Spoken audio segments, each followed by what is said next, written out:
Assalamualaikum warahmatullahi wabarakatuh. Waalaikumsalam Waalaikumsalam warahmatullahi warahmatullahi wabarakatuh. wabarakatuh. Ya, hari ini kita akan melanjutkan perkuliahan di mata kuliah ilmu hadis. Hmm.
Bismillahirrahmanirrahim. Pada pertemuan minggu yang lalu, kita sudah sempat membahas tentang klasifikasi hadis dari sisi kualitasnya, atau kalau mungkin ini erat kaitannya dengan kajian ilmu diroyatil hadis. Jadi bagaimana kemudian kita melakukan penilaian atau assessment atau audit terhadap mutu ataupun kualitas hadis yang bisa kemudian kita lihat ukurannya dari dua sisi, yaitu baik dari sisi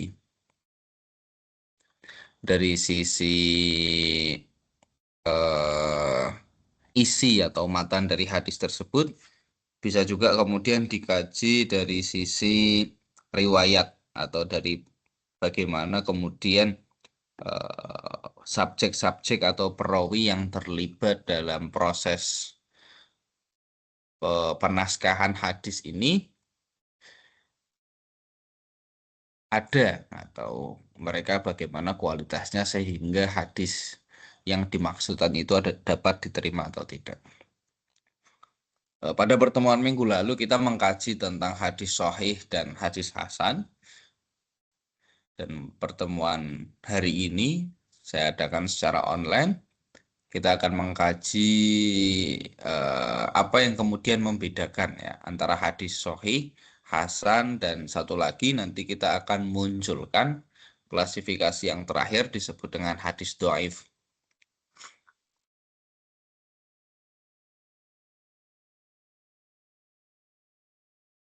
Berbicara tentang hadis sahih, sebenarnya kita punya a'immatul hadis as-sittah, ya, ada 6 imam-imam hadis yang kemudian meriwayatkan banyak dari hadis-hadis sahih. Di sini ada Ibnu Majah, ada Sunan Nasai, ada juga Imam Tirmidzi, Bukhari, Abu Dawud, Muslim, dan lain sebagainya. Mereka adalah a'immatul hadis as-sahih. Kemudian mereka hanya meriwayatkan hadis-hadis yang masuk dalam klasifikasi sahih.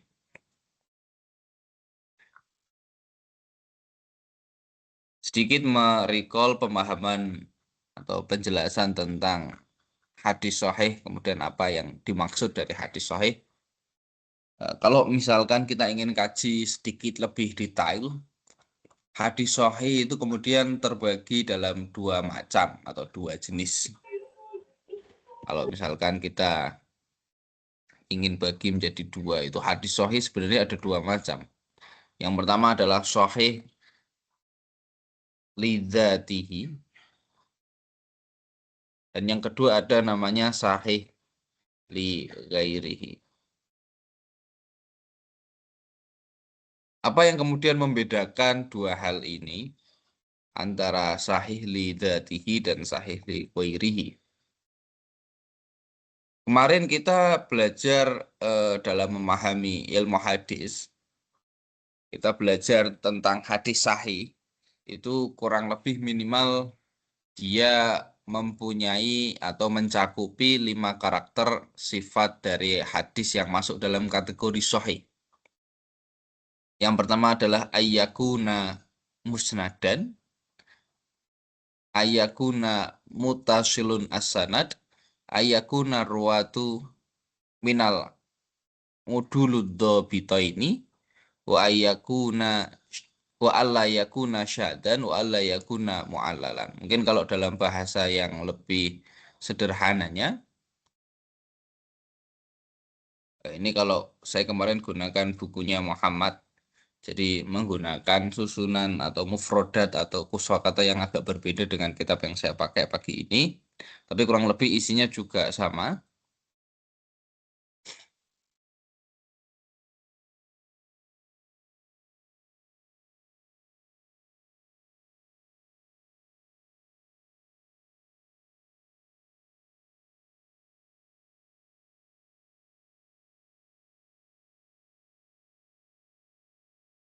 Maksud dari kelima poin ini, saya akan urutkan sesuai dengan buku yang kemarin saya pakai saja. Ciri pertama dari hadis yang masuk dalam kategori sahih itu yang pertama adalah ittisalus sanad gitu ya. Aihiya ayyakuna mutasilun sanad, kalau dalam hal ini dia dijelaskan dalam nomor 2, atau di sini yang dimaksud adalah sanadnya sa- sanadnya bersambung gitu ya.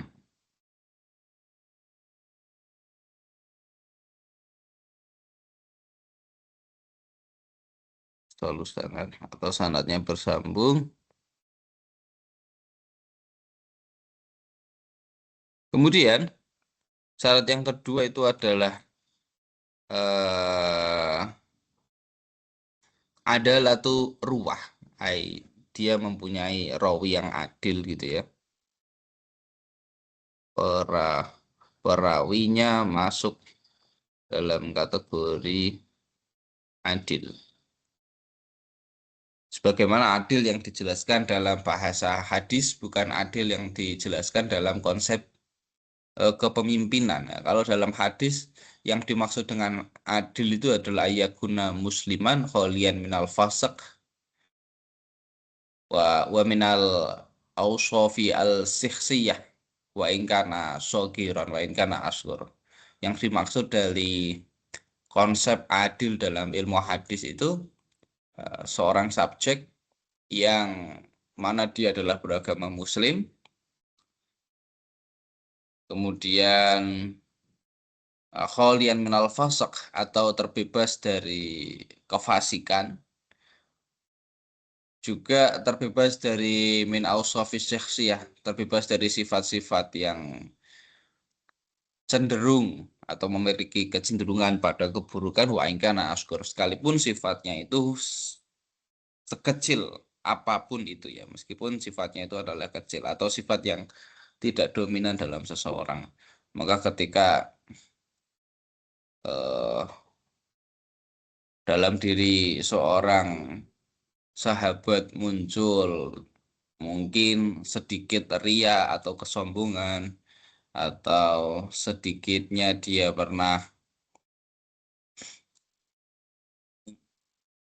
melakukan perbuatan zolim, sekalipun itu sedikit, berbohong, dan lain sebagainya, maka mereka masuk dalam kategori orang yang tidak adil dalam pendekatan ilmu ushul hadis.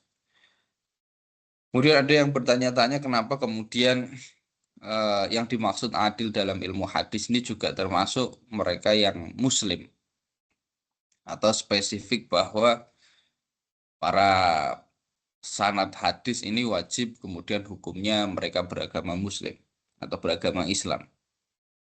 Karena secara logika bila kita berbicara tentang suatu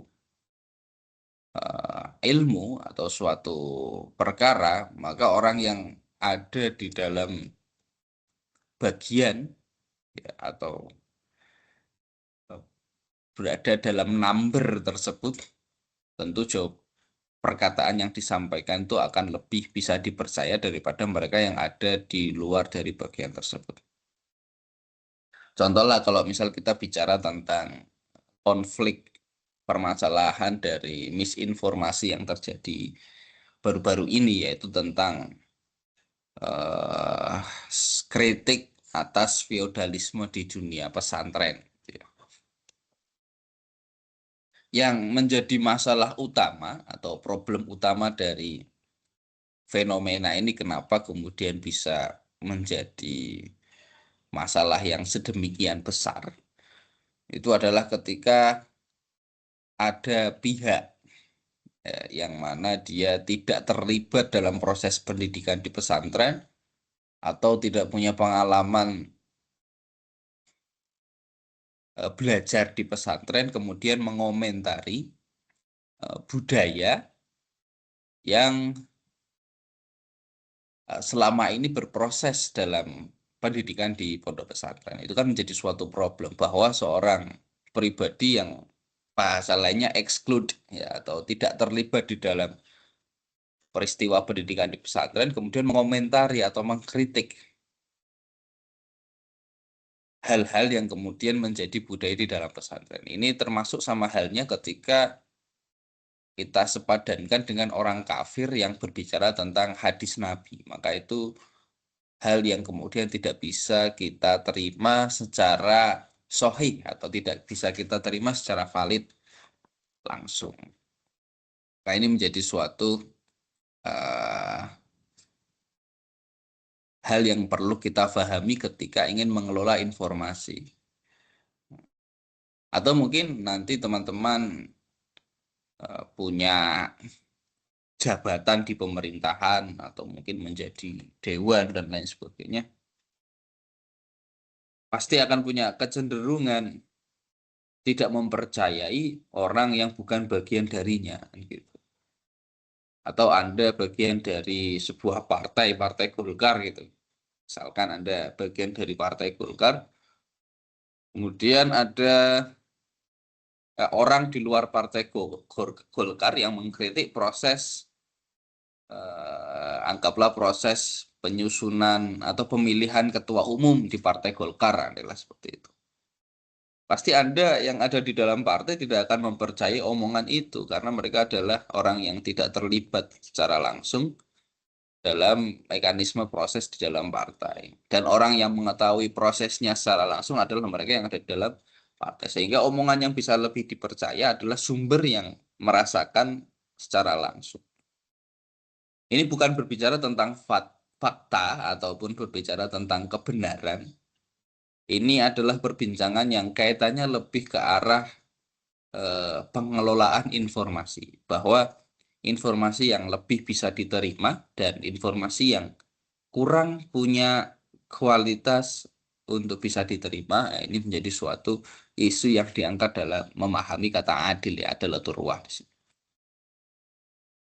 Yang ketiga ada dokter ruwah atau perawi atau intelektualitas perawi atau intelektualitas perawi. Nah, ini yang dimaksud nanti saya akan jelaskan sedikit saja. Kurang lebihnya memahami tentang intelektualitas perawi itu yang utama adalah dari sisi hafalan.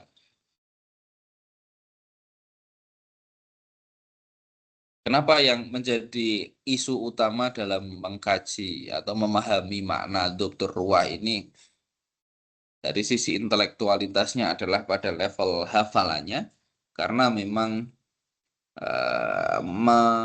menaskahkan hadis itu tidak lain dari kemampuan dia bercerita atas fakta-fakta yang dia miliki atau atas informasi-informasi yang kemudian dia terima dari orang lain. Maka jika orang tidak punya kemampuan hafalan yang baik, contohlah dia masuk dalam usia tua, kemudian punya penyakit demensia, tidak mampu mengingat perkara-perkara atau ucapan yang terjadi beberapa waktu lalu, atau bahkan waktu yang cukup lama, itu tidak bisa kemudian masuk dalam kategori doktu ruah. Wah, ini yang menjadi utama adalah pada level intelektualitasnya, kemampuan dan spesifik skill yang dimaksud itu adalah pada level hafalan. Kemudian yang keempat, alla yakuna syadan ay kholian minasyudud, atau terbebas dari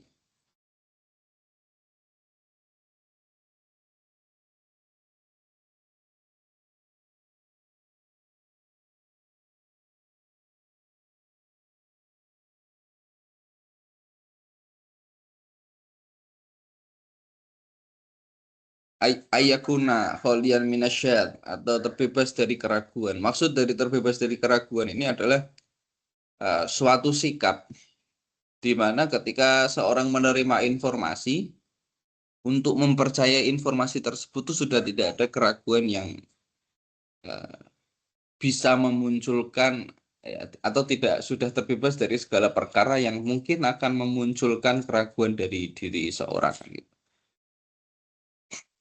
Biasa gini, kalau mungkin zaman modern sekarang, kalau ada peristiwa kemudian ada informasi disampaikan, ada media yang punya portofolio sebagai penyebar hoax, ada juga media yang secara akuntabilitas informasinya dapat diterima. Tentu ketika kita mendengar secara langsung dari media yang punya akuntabilitas dalam menyampaikan berita, secara tanpa keraguan kita dapat langsung bisa percaya hal itu. Atau dalam artian informasinya secara otomatis langsung terverifikasi dalam sikap kita, sehingga kita tidak sama sekali meragukan informasi tersebut. Berbeda kalau misal yang menyampaikan itu media yang biasa menyebarkan hoax, maka pasti akan muncul setetes keraguan dalam diri kita untuk bisa mempercayai informasi tersebut. Itu yang dimaksud dengan khalian minasyudud, ay la yakun asyadun. Dan yang kelima ada ayakuna alayakuna mu'allalan ay kholiyatan minal illah, terbebas dari cacat. Banyak juga hal ini menjadi suatu perkara yang sebenarnya simpel tapi cukup substansial, bahwa hadis yang masuk dalam kategori sahih itu harus terbebas atau terhilangkan dari cacat-cacatnya. Ya, cacat itu macam-macam lah. Intinya dari poin 1 sampai 4 itu kan ada zidunya atau ada kelawannya atau lawan katanya. Maka ketika muncul suatu sifat yang berlawanan dengan eh, karakter nomor 1 sampai dengan 4, itu punya potensi untuk menggambarkan bahwa dalam riwayat tersebut ada cacat yang mungkin dijumpai. Itu yang dimaksud dengan khaliyatan minal illah ay alla yakuna mu'allalan. Ini yang dimaksud dengan hadis sahih. Dan ketika suatu hadis kemudian memenuhi kelima syarat karakter sifat tersebut, hadis tersebut dijuluki atau masuk dalam klasifikasi hadis sahih lidzatihi, atau secara zatnya atau secara naturalnya hadis tersebut masuk dalam level sahih.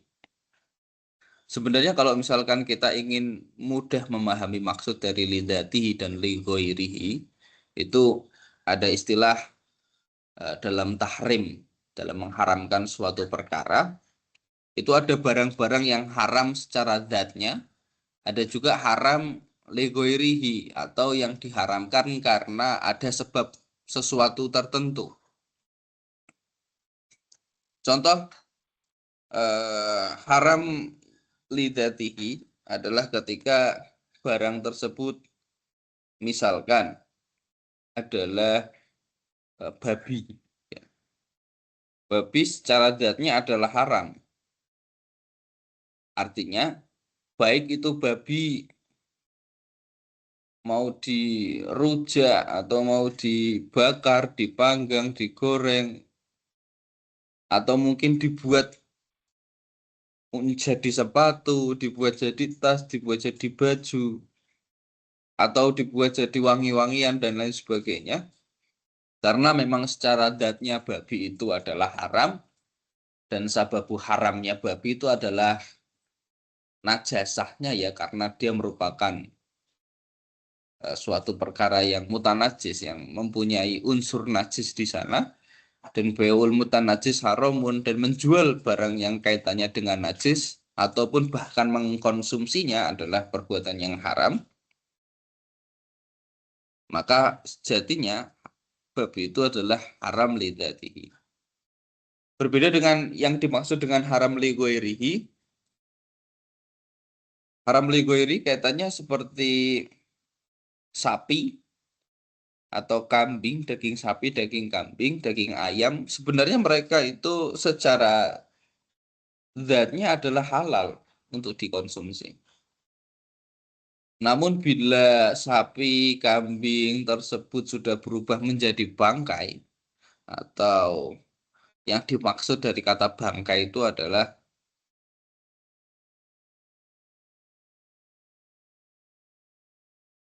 dia tidak disembelih, kaunuhu alla yudbaha bi turuki syariatil Islam ya. Dia tidak disembelih dengan proses syariat. Maka dia kemudian menjadi haram. Hiya haramun liqairi. Menjadi haram karena ada unsur yang tidak dipenuhi. Nah, itu yang dimaksud dengan haram liqairihi. Adapun contoh lain misalkan gula bagi orang yang terkena diabetes gitu ya. Secara zatnya gula itu halal untuk dikonsumsi. Hiya ghairu haramun, huwa ghairu haram. Atau dia itu tidak haram sama sekali. Namun bila dalam kasusnya adalah digunakan atau dikonsumsi oleh orang yang diabetes, maka ini bisa dijatuhi haram karena membahayakan keberlangsungan hidupnya atau kesehatan bagi tubuhnya. Itu yang dimaksud dengan haram liqairihi. Sama halnya dengan hadis sahih lidzati dan sahih liqairihi. Yang dimaksud dari sahih liqairihi adalah ketika hadis tidak mampu untuk memenuhi kelima kriteria tersebut, atau yang sebenarnya dia masuk dalam atau bisa dikategorikan dalam hadis hasan, namun contohlah hal yang berlaku di sini dalam hal itis solusanat gitu ya. Sekalipun itis solusanatnya itu tidak sedetail atau sebanyak level yang diharapkan dari sahih, tapi karena kemudian subjek yang terlibat di dalamnya mempunyai adalah atau level adalah tuh rawah atau level intelektualitas atau level keadilan sebagai perawi yang di atas rata-rata. Maka sekalipun secara etis solusanat itu belum terpenuhi, maka karena dengan kemampuan para musnednya atau para perawinya yang di atas rata-rata, hadis itu dapat diterima sebagai sahih, tapi dalam hal ini adalah sahih li ghairihi, sahih karena ada sesuatu yang lebih baik atau sesuatu yang memunculkan, yang menjadikan alasan hadis itu bisa dimasukkan dalam klasifikasi sahih. Ya, lebih dari sekedar hadis hasan biasa. Pemal maksud bi adalah wadab. Al adalah. Ini yang apa yang kemudian dimaksud dari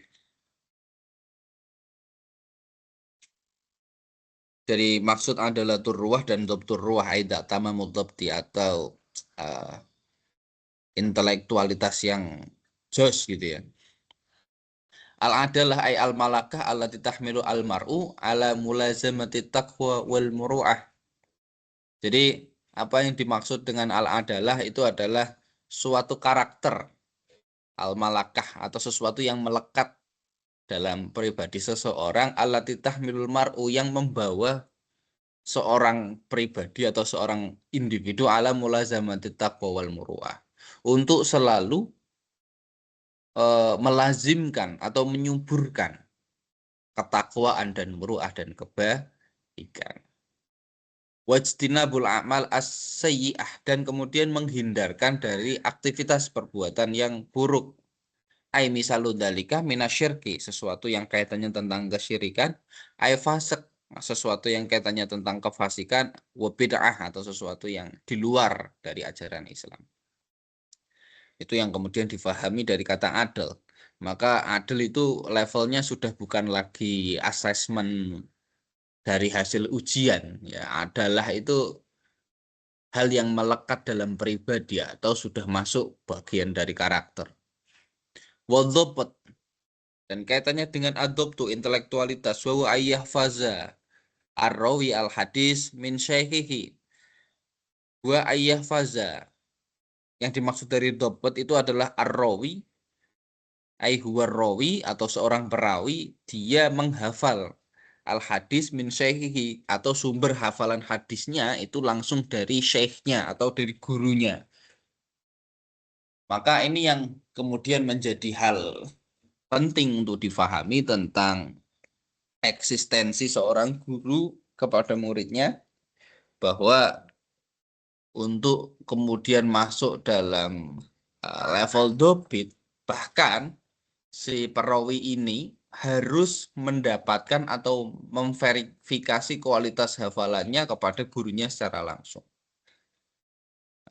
Tujuannya apa? Tujuannya agar tidak ada perbedaan output antara apa yang dihafalkan oleh sang murid dan apa yang dihafal oleh gurunya.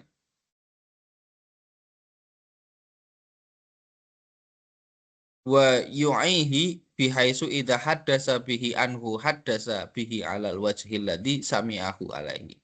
Ya, itu tujuannya adalah kemudian untuk menjaga konsistensi bahwa apa yang didengar dari gurunya itu sama juga dengan apa yang disampaikan oleh gurunya. Itu yang dimaksud dengan ad-dhabtu. Untuk wayung qasimu lagi supaya ini kita tidak usah bahas. Wala yakuna syadan asad filugo al-mutafarid wa huwa fil istilah ma yukhalifu fihi rawi min huwa awsaq wa arjah minhu. Hal yang kemudian meragukan perawi sehingga dia tidak bisa diterima ataupun tidak bisa memberikan informasi yang rajih atau informasi yang akuntabel dapat dipertanggungjawabkan.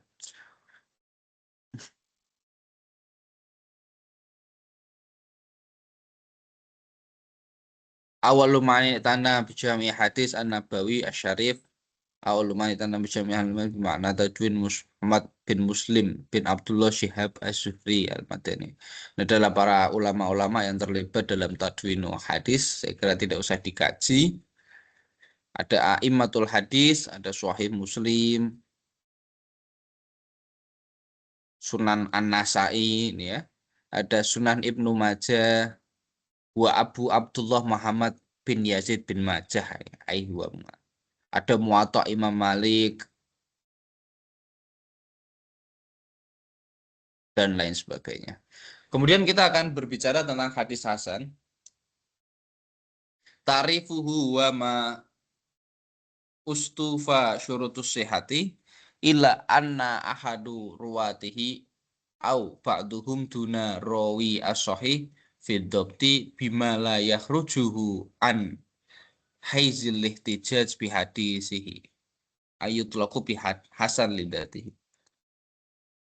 Yang dimaksud dari hasan lidatihi itu adalah sebenarnya seluruh dari kelima karakter itu bagian dari ciri-ciri hadis hasan, tapi yang berbeda di sini adalah ketika atau yang membedakan adalah dari sisi intelektualitas perawinya, bahwa ada level yang mungkin dari sisi asesmen atau hasil ujiannya tidak sebagus para perawi yang ada pada hadis sahih. Kalau hadis sahih anggaplah kemarin saya contohkan IPK-nya 4 gitu ya. kumlot yang tanpa cacat itu ya 4. Kalau misalkan yang masuk dalam level hadis hasan itu ya cuma IPK-nya kumlot tapi di bawah 4 gitu ya. 3,5 sampai sekian itu. Itu yang bisa disebut dengan hadis hasan lidatihi. Nah, kemudian hasan juga ada hasan lidatihi, ada hasan lighairihi. Nah, itu sebenarnya takrifnya hampir mirip dengan penjabaran yang sudah saya sampaikan di depan tadi. Tapi kalau misalkan Sahih Hasan Lighairihi, dia punya indikasi erat dengan kemudian hampir masuk pada level do'if. Nah, level do'if ini yang mau kita kaji pada hari ini. Kalau Hasan Lidatihi, Hasan Lighairihi. Aihiya qaribun bin do'if. Ada yang menyamakan bahwa hadis Hasan Lidatihi itu adalah sama dengan hadis Sahih Lighairihi. Nah, namun ada juga yang mempunyai pendapat bahwa hadis Sahih li ghairihi punya level yang di atas atau lebih baik daripada Hasan li dzatihi. Ya, maka dia ta'rifus Sahih li ghairihi dalam kitab ini, kalau dalam kitabnya Muhammad itu dibedakan bahwa hadis Hasan li ghairihi, hadis Sahih li ghairihi itu punya derajat yang lebih tinggi atau punya derajat yang lebih tinggi dari hadis Hasan li dzatihi. Tapi kalau dalam kitab ini dijelaskan bahwa Hasan li dzatihi idza ya min tariqi akhor misluhu au aqwa minhu. Jadi ada yang menjelaskan bahwa dia levelnya itu misluhu sama dengan hadis biasa gitu ya atau hadis hadis hasan itu hadis sahih li ghairi itu ada yang menyamakan dengan hadis hasan lidzatihi secara level, tapi juga ada yang menjelaskan aqwa minhu atau lebih kuat daripada hadis hasan lidzatihi. Wasumya sahihan li ghairihi li anna sihhatu lam ta'ti min dzati sanad wa inna ma ja'a min indimami ghairihi ilaihi.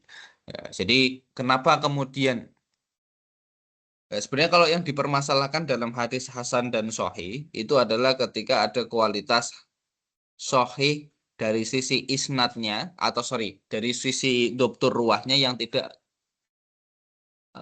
masuk dalam levelnya hadis sahih itu dalam hadis hasan, kemudian masuk dalam kategori hadis hasan. Tapi ternyata yang menjadi masalah di sini adalah dari wilayah isnadunya atau dari wilayah itisolu sanatnya, karena ada level yang belum masuk, tapi karena ada akuntabilitas yang tidak bisa diragukan dari para perawinya, maka dia masuk dalam sahih.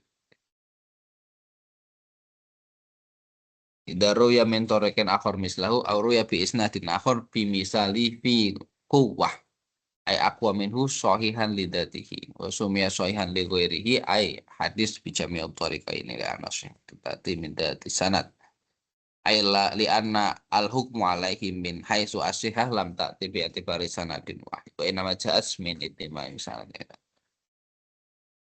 Itu adalah hadis hasan. Jadi cukup mudah untuk memahami tentang hadis hasan. Kemudian yang dimaksud dari hadis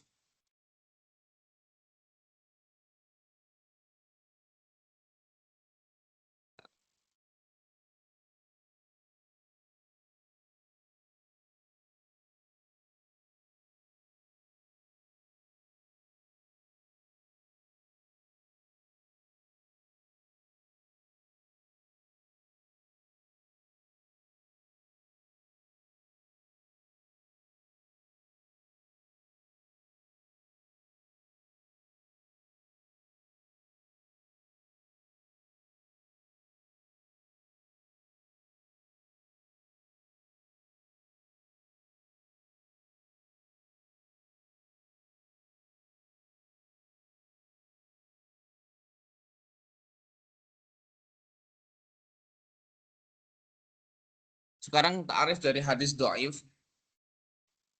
Ta'rifu huwa malam yajma' sifatul qubul bifaqdi syartin min surutiha.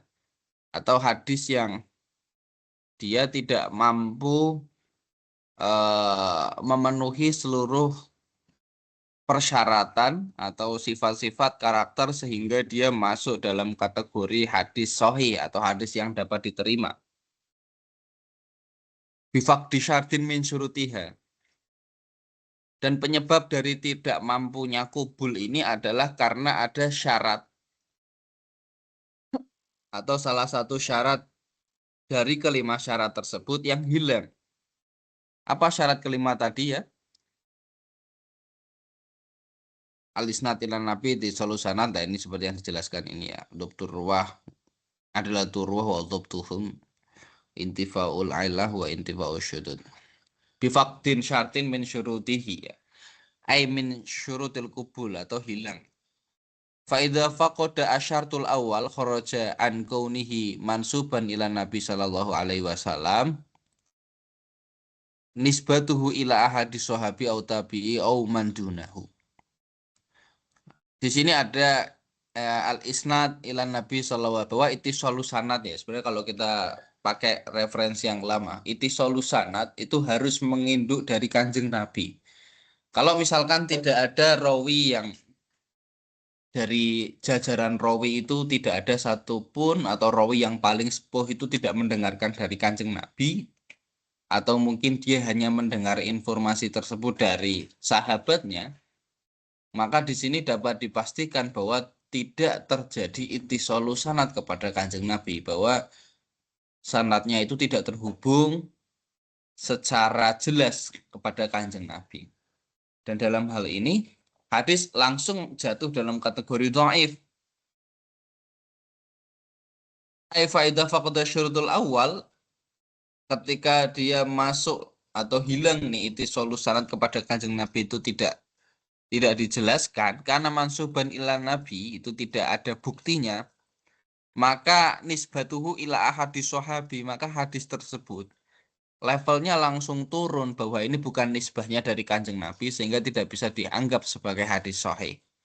Maka nisbahnya adalah kepada sahabi. Ketika masuk dalam kategori ini, hadis tersebut bisa kemudian tidak disebut sebagai hadis tapi hanya sebatas akhbar ataupun athar, suatu informasi-informasi yang tidak terverifikasi kualitasnya sebagai hadis. Wa idza faqada syartu tsani kana mursalan.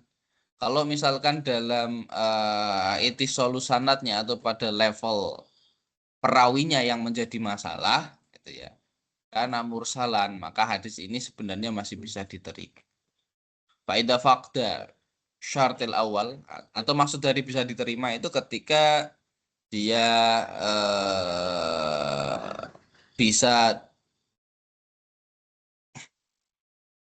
bisa diterima sebagai hadis, tapi ya istilahnya gitu ya, bisa diterima sebagai hadis, akan tetapi tidak sekuat hadis hasan ataupun sahih gitu ya, atau masuk dalam kategori levelnya level dhaif lah dia. Wa idza faqda syartul awal min syarti salasa huwa al-adalah kana majruqan au maudhu'an. Ketika yang hilang itu adalah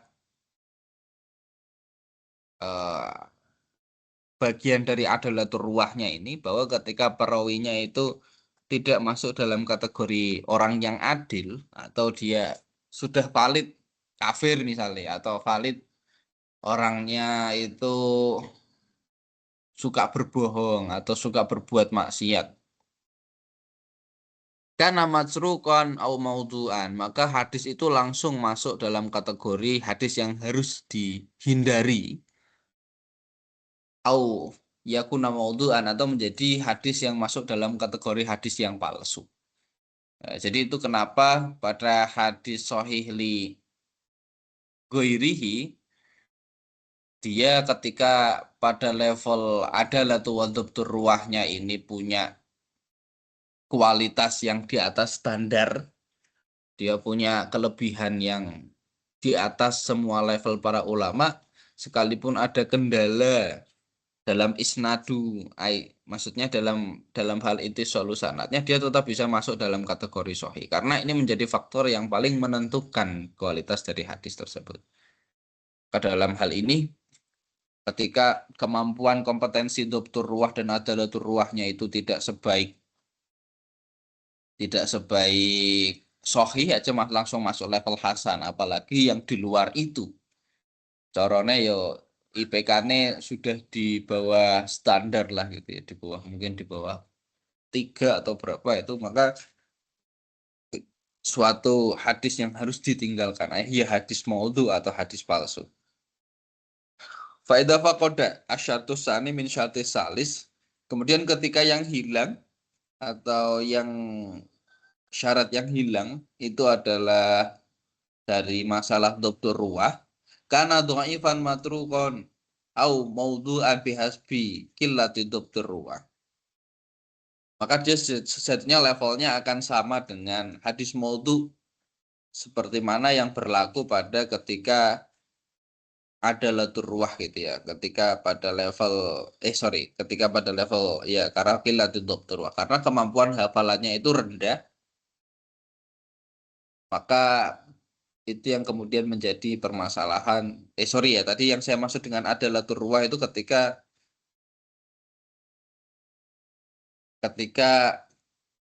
seorang pribadi perawi itu punya karakter yang tidak masuk gitu ya. Artinya dia penzina, tukang bohong gitu, ahlu maksiat, maka dia tidak boleh masuk dalam. Maka dia langsung terlepas dari kriteria sifat adalah tadi. Kalau dari sisi dokter ruwah itu baru level intelektualitas atau kemampuan menghafalnya. Jadi ini kedua aspek yang penting ketika hadis itu di assessment atau diuji. Bukan hanya dalam hadis ya, bahkan ketika Anda menyusun skripsi nanti atau menyusun suatu artikel adalah waktu kualitas dari penulis referensinya juga perlu diuji kan seperti itu. Andai kan Anda berbicara tentang ekonomi, tapi Anda mengambil ilmuwan dari kajian atau ahli dari kajian eh,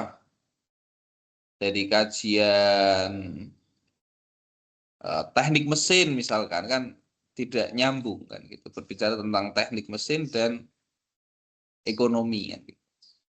Atau orang yang sekalipun ini tidak menjadi hal yang menjadi soal apa namanya, soal yang sensitif, artinya sekalipun orangnya itu teknik mesin, asal dia belajar punya background pembelajaran ilmu ekonomi, tetap bisa dianggap sebagai ahli ekonomi kan.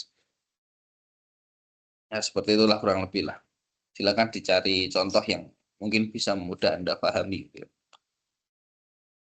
Faidha faqada syartur rabi kana syadan au mungkaron. Ketika syarat yang nomor 4, ia terbebas dari keraguan, ya sesimpel dia menjadi informasi yang diragukan, maka dia tidak masuk dalam hadis sahih karena ada informasi yang mungkin membuat hadis itu meragukan. Baik faqada syartul khamis kana mu'allal. Ya, kalau syarat yang kelima hilang, maka hadis itu dapat dijustifikasi sebagai hadis yang cacat. Maka mereka sebenarnya nanti akan banyak klasifikasi atau turunan dari hadis doif. Maka karena hadis doif tadi akan merinci part by part ya, dari ketika fakoda fi syartil awal atau syarat yang nomor 1 yang tidak terpenuhi, atau syarat nomor 2 atau syarat nomor 3, nomor 4, nomor 5 gitu ya. Ada yang mungkin potensinya itu 2 syarat yang hilang. Nah, itu masuk ke semua dalam kajian hadis doif. Agak kompleks. Wa yumkinu taksimu hadis dhaif bi hasbi darajati dha'fatihi ila qismain. Ada 2 ya, sama halnya dengan hadis-hadis yang lain ya. Maka nadhufuhu muhtamilan ghairu syadid bihaisu ida adodahu masiluhu in jabaro adhufu wartaqo illa masumnya bihasan ala ghairi. Yang dimaksud dari hadis dhaif yang bisa diklaim sebagai hasan li ghairihi adalah ketika cacatnya itu dia tidak signifikan. Maksud dari signifikan bagaimana? Maksudnya ada mungkin hadis lain yang masuk dalam Darojatul Sahih atau mungkin masuk dalam Darojatul Hasan, punya isi yang sama, punya substansi yang sama dengan hadis yang masuk dalam kategori dhaif. Maka hadis yang masuk dalam kategori dhaif sekalipun ada masalah dalam periwayatannya, tetap bisa diklaim sebagai hadis hasan li ghairihi atau hadis tersebut dapat diterima sebagai hadis. Jadi tidak serta-merta ketika kualitas sanadnya itu buruk, tapi ternyata secara substansi dia sama nih dengan hadis lain yang punya sanad baik atau masuk dalam kategori hasan ataupun sahih. Maka hadis tersebut sekalipun dhaif dapat diklaim bahwa darajatul dhaifnya itu setara dengan hasan li ghairihi.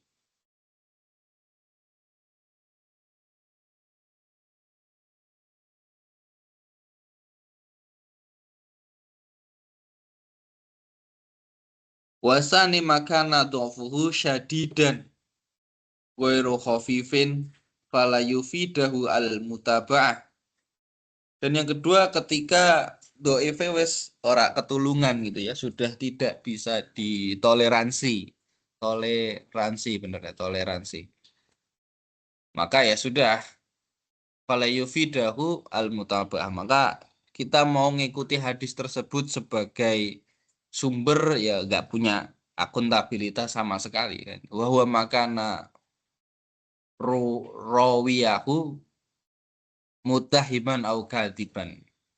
Ketika contohnya adalah ketika sudah tervalidasi bahwa perawinya itu masuk dalam orang yang seperti itu ya, pembohong. Au matrukan lisu'i hifzihi atau tidak bisa diterima karena kualitas menghafalnya itu jelek, wali kasroti ghaltati, dan dari banyaknya kemungkinan kecacatan dalam hadis tersebut. Wa misalu hadis ad-dhaif asyadid ad-dhafu min haitsu al-adalah. Makharaja ini hadis, ada contoh hadis dhaif yang menjadi permasalahannya adalah karena dhafu fi adalah, karena adalahnya ya, dari masalah karakter dari perawinya. Ma'akhrajahu al-Khatib Baghdad fi iktidai ilmi al-amal, yang disampaikan oleh Khatib Baghdad ketika ada forum eh, pengkajian ilmu amal atau ilmu bekerja mintoriki Abi Dawud An-Nakhor An-Nakhami An-Nakh'i. Nah, dari Abu Dawud An-Nakh'i ini beda dengan Imam Abu Dawud yang Aimatus Sittah ya. Hadasana Ali bin Abdillah Al-Ghadfani an Salikin qala sami itu Nabi yakul idza alimal alimu walam ya'lam kana li misbahi kana kal misbahi yudi ulin nas wa yuhriku nafsuhu. Apa yang dimaksud dari hadis ini? Idza alimal alimu walam ya'mal. Ketika seorang yang memahami tentang ilmu namun tidak mengerjakannya, karena kal misbah, maka dia bagaikan lampu yudi ulinas, memberikan pencerahan bagi manusia, wa yuhriku nafsu, namun membakar gitu ya, membakar dirinya sendiri kayak lilin gitu ya. Lilin itu kan kalau kita ibaratkan sebagai sumber cahaya, sejatinya dia memberikan cahaya bagi orang lain, namun dia membakar dirinya sendiri sehingga hangus habis ya, itu yang dimaksud dengan ida alim al alimu walam ya. Fa fi hadzal isnad Abu Dawud An-Nahi, dalam sanad ini Abu Dawud An-Nahi wa ismuhu Sulaiman bin Amru.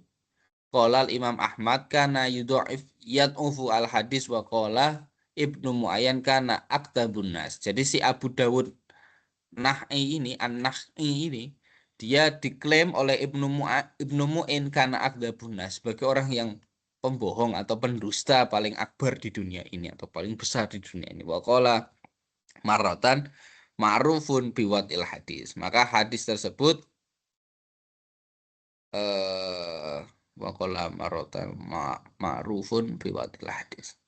Dan dia maksudnya gini, wa qala maratan kemudian disampaikan lagi Ibnu Muayyan kalimat yang lain bahwa dia terbiasa untuk buat-buat hadis gitu ya, biwatil hadis, suka sekali memalsukan hadis. Wa qala Bukhari, maka Bukhari kemudian melakukan asesmen terhadap hadis tersebut. Matrukun Romahu Qutaibah wa Ishaq bil Qadam. Bukhari meleveli hadis yang disampaikan oleh tadi ya, siapa namanya, Dawud An-Nakhai itu sebagai matruk. Nah, mungkin karena isinya itu tidak ada kaitannya dengan syariah, hanya lebih ke masalah sastra gitu ya, membuat kata-kata hari ini gitu ya. Sehingga secara kualitas memang dia tidak masuk dalam hadis yang bisa dikategorikan hadis matrukun, tapi sebenarnya dia masih punya nilai yang baik kan gitu. Namun Qutaibah bin Ishaq menganggap itu juga hadis yang berbohong. Jadi ya istilahnya kata-kata hari ini gitu lah ya. Orang lagi senggang gitu, tiba-tiba kepikiran pengen ngomong apa asal bunyi gitu aja.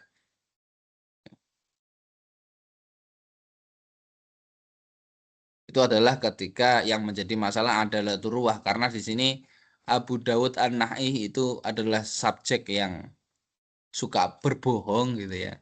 Terus kira-kira nih hadisnya menjadi klasifikasi apa yang menyebabkan itu?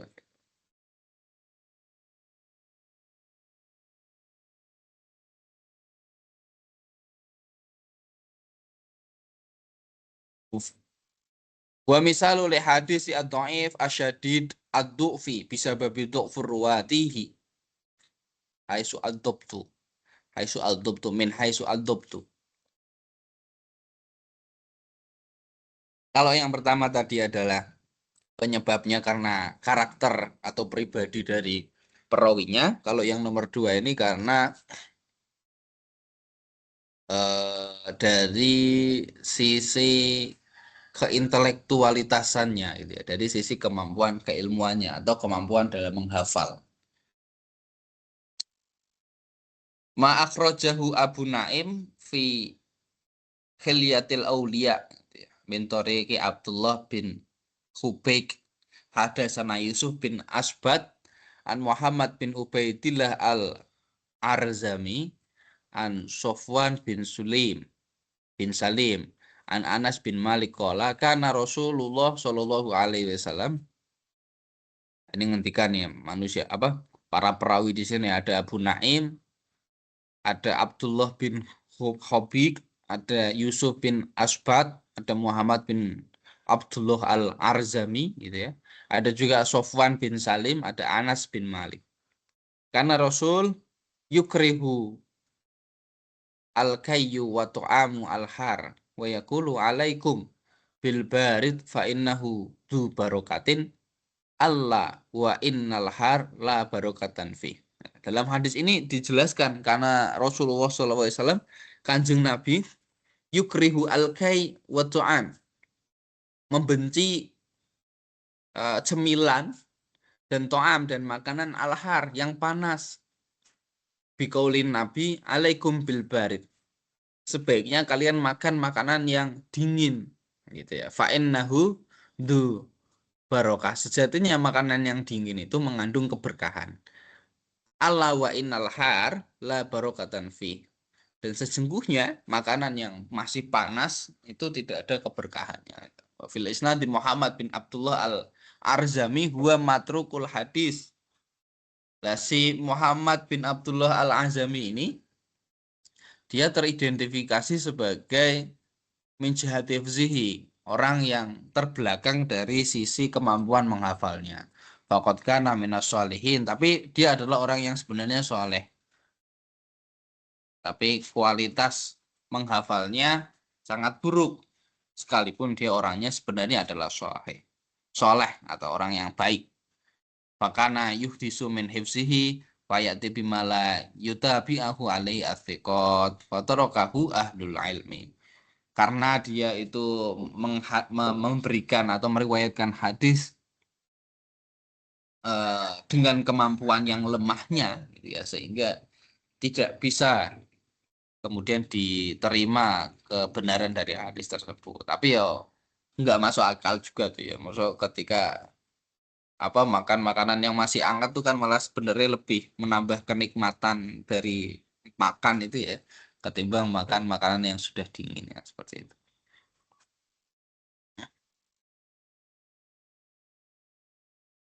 Oke, sampai sini dulu ada yang mau bertanya mungkin dari penjelasan saya.